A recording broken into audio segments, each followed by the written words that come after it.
बोलो श्री सत्यनारायण भगवान की जय। मैं हूं नेहा और आप सभी का स्वागत करती हूं अपने भक्ति चैनल पर। आज आप सभी सुनेंगे श्री सत्यनारायण भगवान की संपूर्ण कथा। साथ ही जानेंगे श्री सत्यनारायण व्रत की सरल पूजा विधि, महत्व। हमारे हिंदू धर्म में भगवान विष्णु की पूजा का विशेष महत्व बताया गया है। खास तौर पर जब आप किसी विशेष अवसर पर भगवान विष्णु जी का पूजन अपनी पूरी श्रद्धा और भाव से करते हैं तब विष्णु भगवान की विशेष कृपा प्राप्त होती है। इसलिए हर महीने की एकादशी, बृहस्पतिवार और पूर्णिमा के दिन भगवान विष्णु की पूजा व कथा सुनी जाती है। भगवान विष्णु के अवतार श्री सत्यनारायण भगवान का पूजन किया जाता है।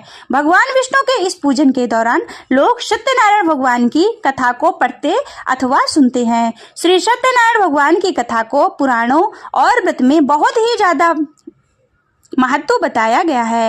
ऐसा माना जाता है कि जो लोग इस कथा को सुनते हैं उनकी समस्त मनोकामनाएं पूर्ण होती हैं। भगवान श्री सत्यनारायण को भगवान विष्णु का रूप माना जाता है।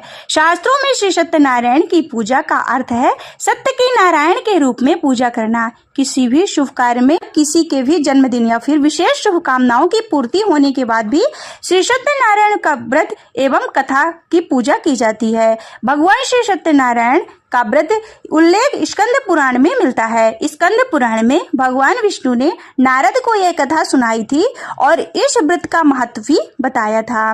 यदि आप घर पर खुद से श्री सत्यनारायण का व्रत करना चाहते हैं तो यह आपके लिए कई तरह से फायदेमंद हो सकता है। श्री सत्यनारायण का कथा का पाठ घर पर करने से घर में सकारात्मक ऊर्जा का प्रवाह रहता है और यह पाठ सभी सदस्यों के मन में श्रद्धा का भाव जगाता है। लेकिन इस कथा के लिए आप कुछ नियमों का पालन जरूर करें जिससे विष्णु जी की कृपा पूर्ण रूप से आपको प्राप्त हो सके। श्री सत्यनारायण भगवान व्रत की पूजन सामग्री। श्री सत्यनारायण भगवान की फोटो या फिर तस्वीर, श्री ठाकुर जी की मूर्ति या फिर शालिग्राम की मूर्ति, लकड़ी की चौकी, कलश के लिए एक लोटा, आम या फिर अशोक के पंच पल्लव, केले का पत्ता, बांस की एक छोटी सी पत्ती सहित डंडी, गाय का गोबर, चौकी पर बिछाने के लिए लाल या फिर पीला वस्त्र, आम की लकड़ी, फूल की माला, गंगा जल, धूप, शहद, दही, दूर्वा, तुलसी पत्र, घी, शक्कर, रुई की बत्ती, पंचमेवा, लाल चंदन, पीला चंदन, सिंदूर, लौंग, इलायची, पान, सुपारी, फल, फूल, दीपक, चावल कलश के ऊपर रखने के लिए अक्षत, हल्दी, कलावा, पंचामृत, प्रसाद, जनेऊ, नारियल, हवन और जौ।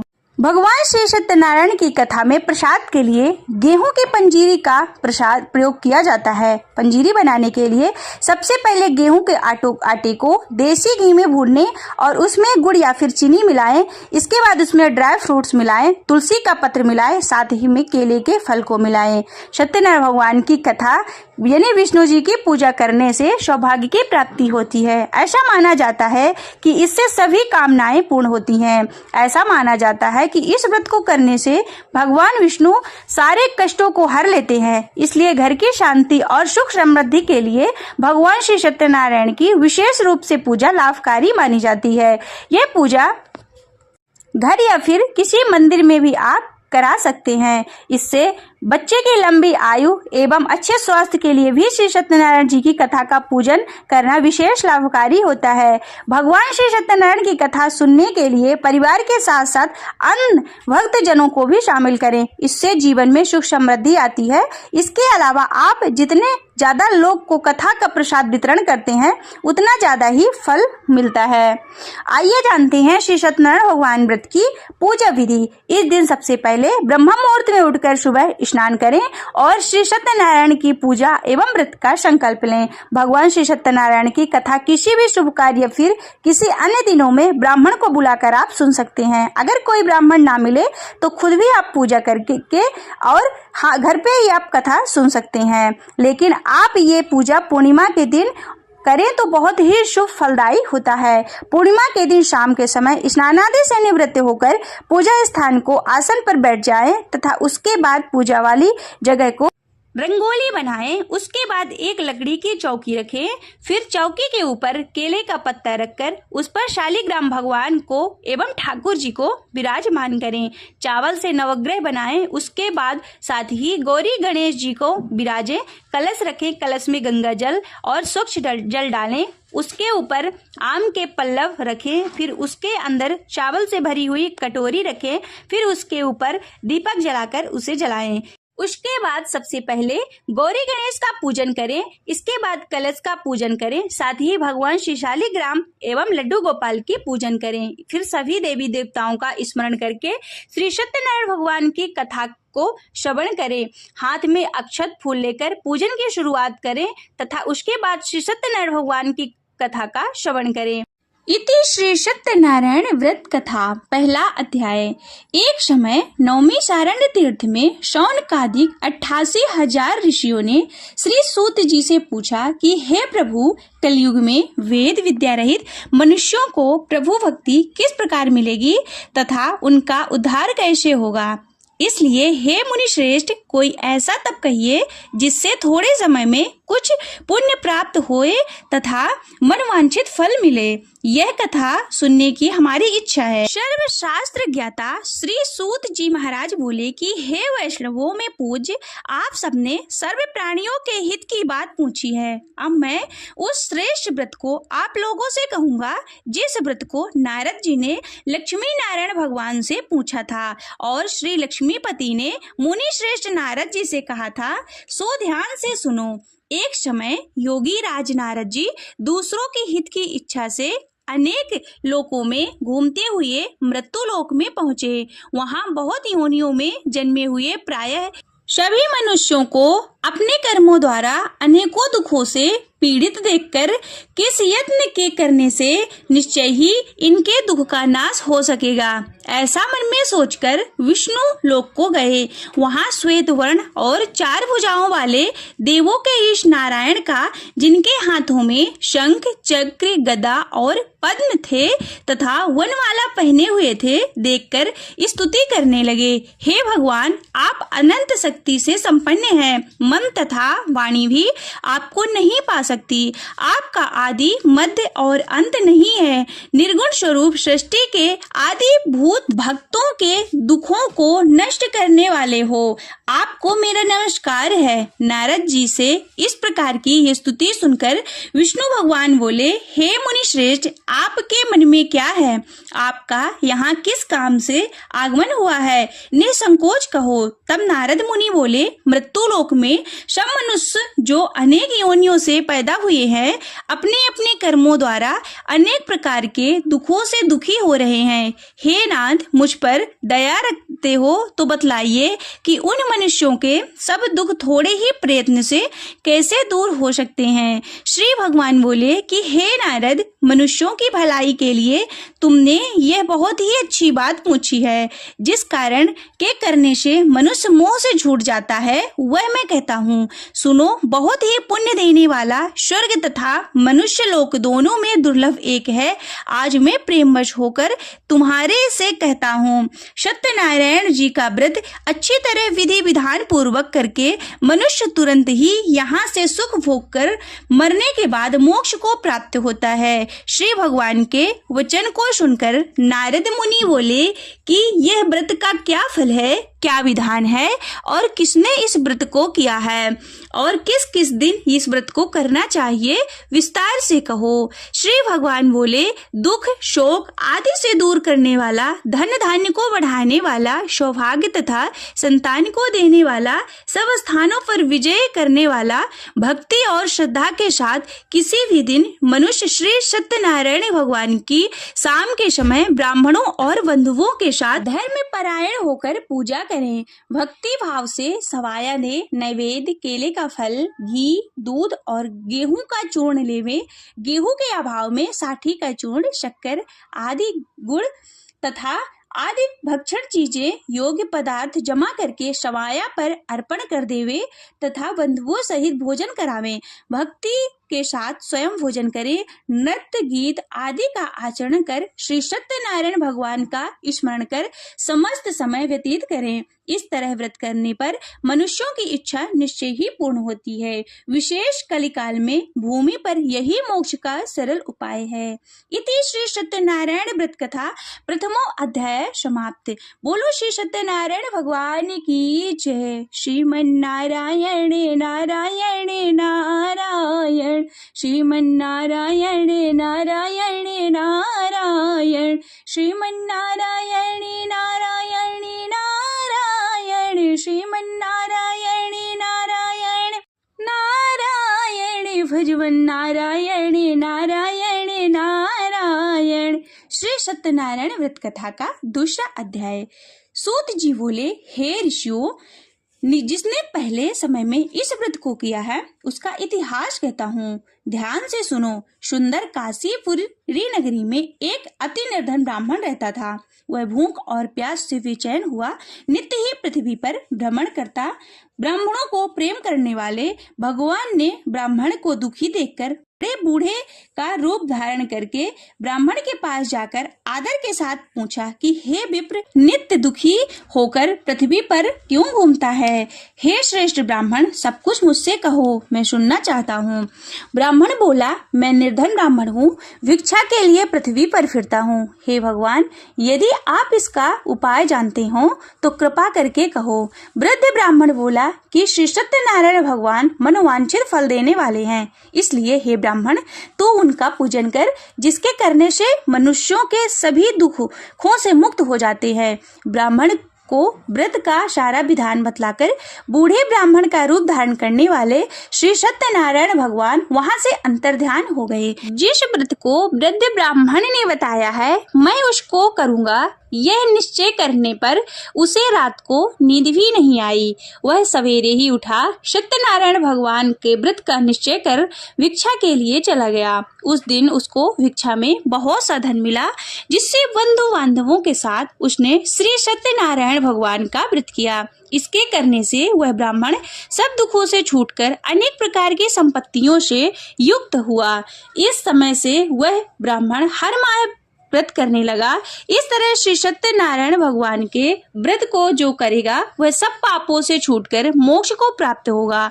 आगे जो पृथ्वी पर श्री सत्यनारायण भगवान का व्रत करेगा वह मनुष्य सब दुखों से छूट जाएगा। इस तरह नारद जी ने नारायण का कहा हुआ यह व्रत तुमसे कहा। हे विप्रो, मैं अब और क्या कहूँ? ऋषि बोले, यह सब सुनना चाहते हैं, इसके लिए हमारे मन में श्रद्धा है। सूत जी बोले कि हे मुनियों, जिसने इस व्रत को किया है वह सब सुनो। एक समय वह ब्राह्मण धन और ऐश्वर्य से के अनुसार बंधुओं के साथ व्रत करने को तैयार हुआ। उसी समय एक लकड़ी बेचने वाला बूढ़ा लकड़हारा आया और बाहर लकड़ियों को रखकर ब्राह्मण की मकान में गया।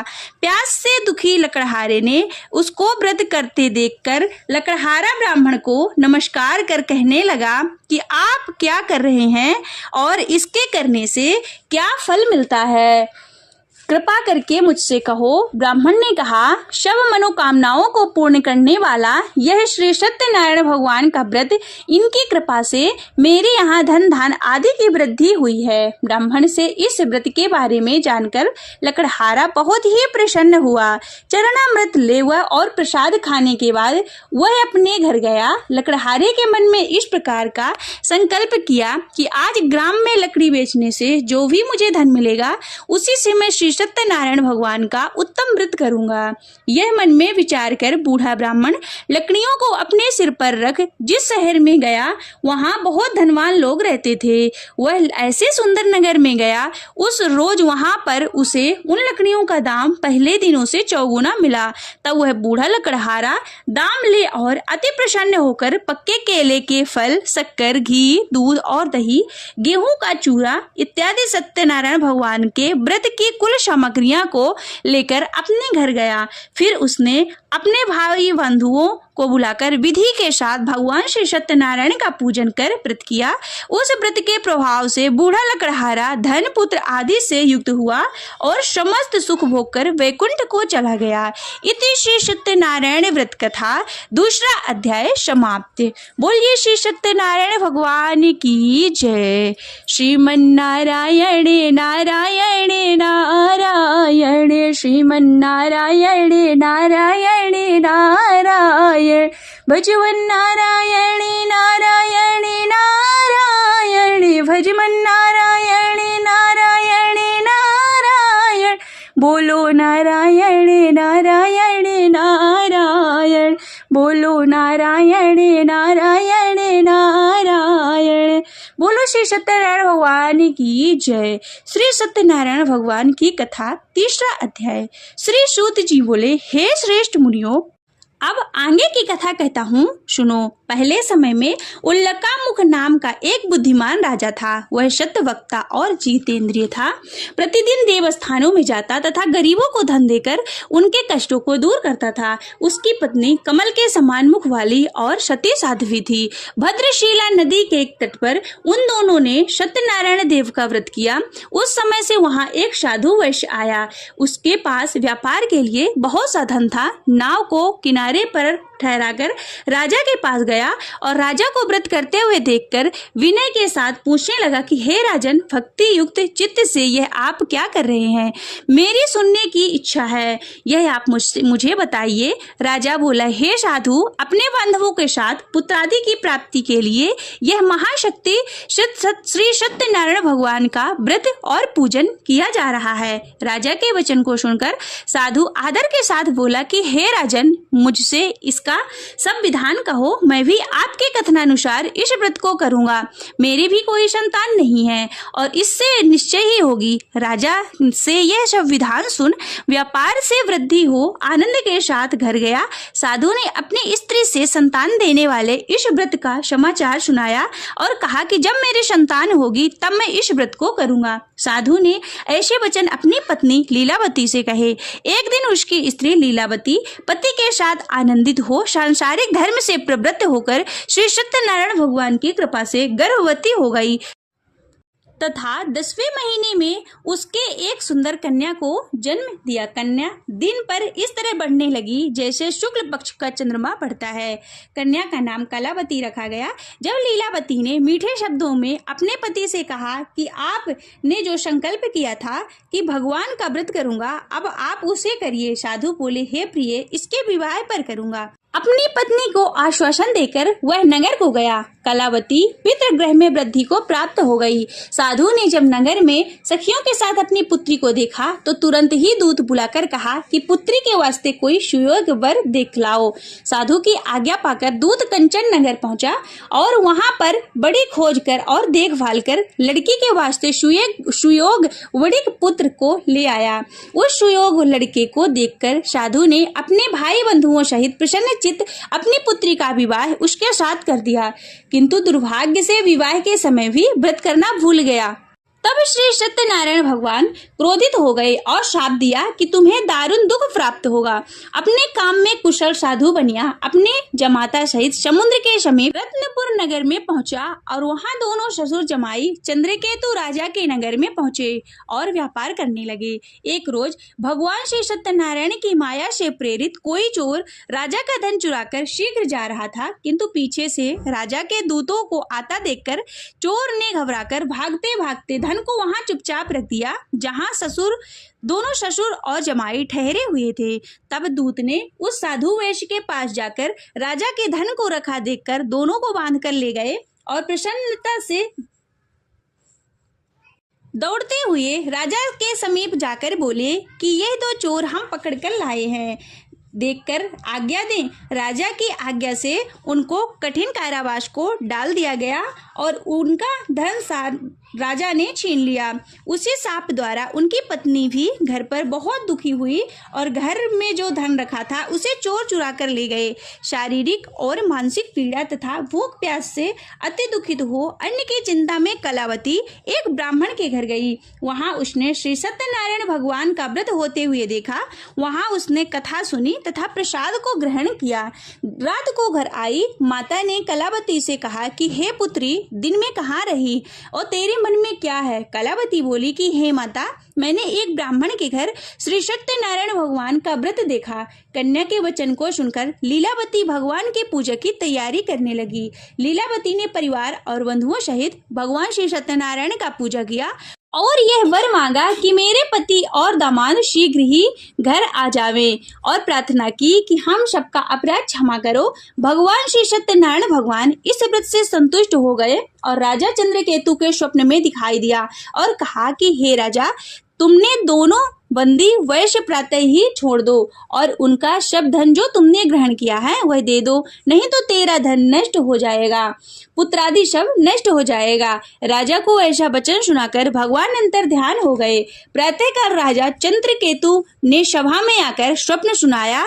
अब दोनों वणिक पुत्रों को कैद से मुक्त कर सभा में बुलाया। दोनों ने आते ही राजा को नमस्कार किया। राजा मीठे वचनों से बोले कि महानुभावों, भाग्यवश ऐसा कठिन दुख प्राप्त हुआ है, अब कोई भय नहीं। ऐसा कहकर राजा ने उनको नए नए वस्त्राभूषण पहनाए तथा उनका जितना भी धन लिया था उसका दुगुना धन मिलाकर विदा किया। दोनों वैश्य अपने घर को चल दिए। इति श्री सत्यनारायण व्रत कथा तृतीय अध्याय समाप्त। बोलो श्री सत्यनारायण भगवान की जय। श्रीमन्नारायण नारायण नारायण, श्रीमन्नारायण नारायण नारायण, भजमन नारायण नारायण नारायण, भजमन नारायण नारायण नारायण। बोलो नारायण नारायण नारायण, बोलो नारायण नारायण नारायण।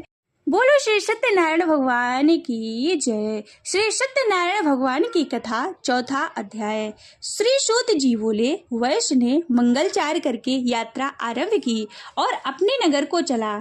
उनके थोड़ी दूर पहुंचने पर दंडी वेशधारी श्री सत्यनारायण भगवान ने उनसे पूछा कि हे साधु, तेरी नाव में क्या है? अभिमानी वणिक हंसता हुआ बोला कि हे दंडी, आप ऐसा क्यों पूछ रहे हैं? क्या धन लेने की इच्छा है? मेरी नाव में तो वेल तथा पत्ते आदि भरे हैं।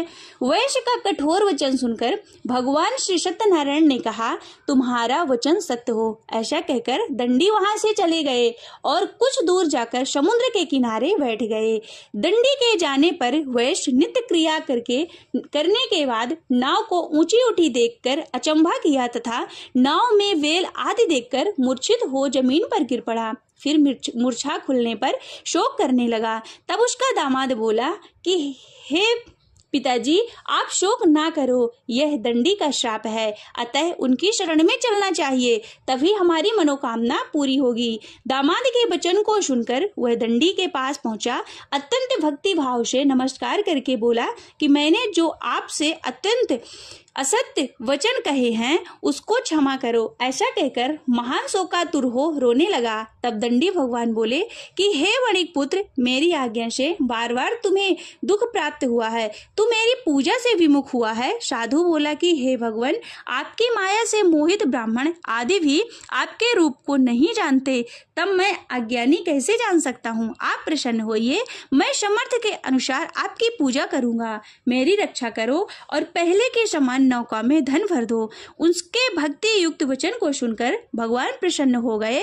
उसकी इच्छा अनुसार वर देकर अंतर ध्यान हो गए। तब उन्होंने नाव पर आकर देखा कि नाव धन से परिपूर्ण है। फिर वह भगवान श्री सत्यदेव का पूजन कर साथियों सहित अपने नगर को चला। अब अपने नगर के निकट पहुंचा तब दूत को घर भेजा। दूत ने साधु के घर जा उसकी पत्नी को नमस्कार करके कहा कि साधु अपने दामाद सहित इस नगर के समीप आ गए हैं। ऐसा वचन सुनकर लीलावती ने बड़े ही हर्ष के साथ सत्यदेव का पूजन कर पुत्री से कहा कि मैं अपने पति के दर्शन को जाती हूँ, तू कार्य पूर्ण करके शीघ्र आ जाना। माता के वचन को सुनकर कलावती प्रसाद छोड़कर पति के पास गई। प्रसाद की अवज्ञा के कारण सत्यदेव ने रुष्ट हो उसके पति को नाव सहित पानी में डुबा दिया। कलावती अपने पति को न देखकर रोती हुई जमीन पर गिर पड़ी। इस तरह नौका को डूबा हुआ तथा कन्या को रोता देख साधु दुखित होकर बोला, हे प्रभु, मुझसे या मेरे परिवार से जो भी भूल हुई है उसे क्षमा करें। उसके दीन वचन को सुनकर सत्यदेव खुश हो गए और आकाशवाणी हुई कि हे साधु, तेरी कन्या मेरे प्रसाद को छोड़कर आई है, इसलिए इसका पति अदृश्य हुआ है। यदि ये घर जाकर प्रसाद खाकर लौटे तो इसे पति अवश्य मिलेगा। आकाशवाणी से ऐसा सुनकर कलावती ने घर पहुंचकर प्रसाद खाया। फिर उसने आकर अपने पति के दर्शन किए। तब वैश्य परिवार के सब लोग प्रसन्न हुए। फिर साधु ने वंदवो सहित सत्यदेव का विधि पूर्वक पूजन किया। उस दिन से हर पूर्णिमा व संक्रांति को सत्यनारायण का पूजन करने लगा। फिर इस लोक को सुख उपभोग कर स्वर्ग को चला गया। इति श्री सत्यनारायण व्रत कथा चतुर्थ अध्याय समाप्त। बोलो श्री सत्यनारायण भगवान की जय। श्रीमन्नारायण नारायण नारायण, श्रीमन्नारायण नारायण नारायण, भजवन नारायण नारायण नारायण, भजवन नारायण नारायण नारायण। बोलो नारायण नारायण नारायण, बोलो नारायण नारायण नारायण। श्री सत्यनारायण व्रत कथा 5वां अध्याय। श्री सूत जी बोले, हे ऋषियों, मैं और भी कथा कहता हूँ, सुनो। प्रजा पालन में लीन तुंगध्वज नाम का राजा था। उसने भी भगवान का प्रसाद त्याग कर बहुत ही दुख पाया। एक समय में वन जाकर पशुओं को मारकर वड़ के पेड़ के नीचे आया। उसने भक्ति भाव से ग्वालों और बांधवों सहित श्री सत्यनारायण भगवान जी का पूजन करते देखा। राजा देखकर भी अभिमानवश वहां ना गया और ना ही नमस्कार किया। तब ग्वालों ने भगवान का प्रसाद उसके सामने रखा तो वह प्रसाद को त्याग कर अपनी सुंदर नगरी में चला गया। वहां उसने आकर अपना सब कुछ नष्ट पाया तो वह जान गया कि यह सब कुछ भगवान श्री सत्यनारायण ने किया है। तब वह विश्वास कर ग्वालों के समीप गया और विधि पूर्वक पूजन कर प्रसाद को खाया। सत्यदेव की कृपा से सब पहले जैसा हो गया तथा इस लोक पर सुख भोग कर वह स्वर्ग लोक को गया। जो मनुष्य इस दुर्लभ व्रत को करेगा वह भगवान की कृपा से उसे धन की प्राप्ति होगी, निर्धन धनी होगा, बंदी बंधन से मुक्त होकर निर्भय हो जाता है, संतानहीनों को संतान प्राप्ति होती है, सब मनोरथ पूर्ण होकर अंत में वैकुंठ धाम को जाता है। जिन्होंने पहले इस व्रत को किया इसके दूसरे जन्म की कथा कहता हूँ। वृद्ध सतानंद ब्राह्मण सुदामा का जन्म लेकर मोक्ष को पाया। उल्लिका मुख नाम का राजा दशरथ होकर वैकुंठ को प्राप्त हुए।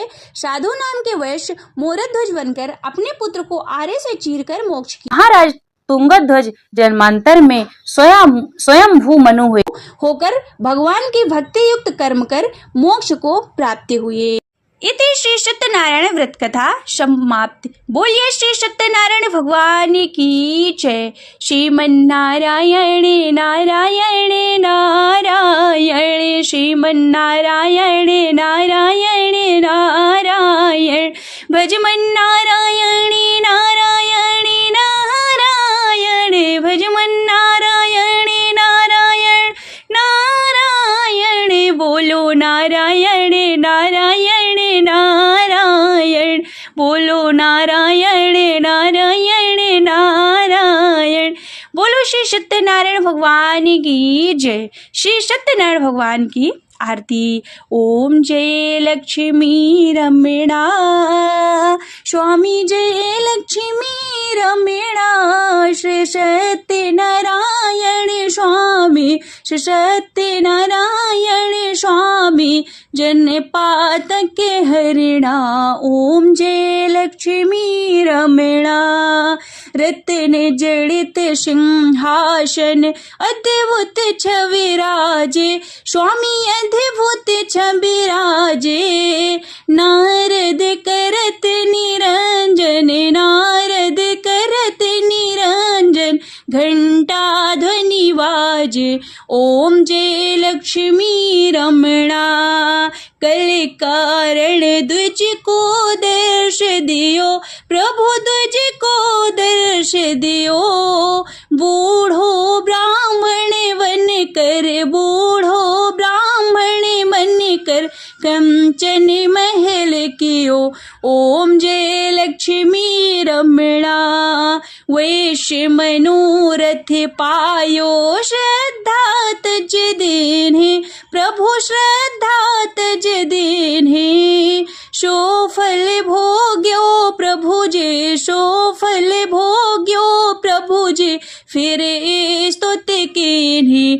ओम जय लक्ष्मी रमणा, भक्ति भाव के कारण क्षण क्षण रूप धर्यो प्रभु क्षण क्षण रूप धरो श्रद्धा धारण कीने श्रद्धा धारण कीने तिनको काज शरो ओम जय लक्ष्मी रमणा ग्वाल वाल संग राजा वन में भक्ति करे प्रभु वन में भक्ति करे मन वांछित फल दीना मन वांछित फल दीना दीन दयाल हरि ओम जय लक्ष्मी रमणा चढ़त प्रसाद शवाया कंदिली फल में बा स्वामी कंदिली फल में बा धूप दीप तुलसी से धूप दीप तुलसी से राजेशत देवा ओम जय लक्ष्मी रमणा श्री सत्यनारायण जी की आरती जो कोई नर गावे प्रभु जो कोई नर गावे कहत शिवानंद स्वामी भजत हरि हरि स्वामी मनवांछित फल पावे ओम जय लक्ष्मी रमणा ओम जय लक्ष्मी रमणा स्वामी जय लक्ष्मी रमणा श्री सत्यनारायण स्वामी सत्यनारायण स्वामी जनपातक हरणा ओम जय लक्ष्मी रमणा बोलो श्री सत्यनारायण भगवान की जय।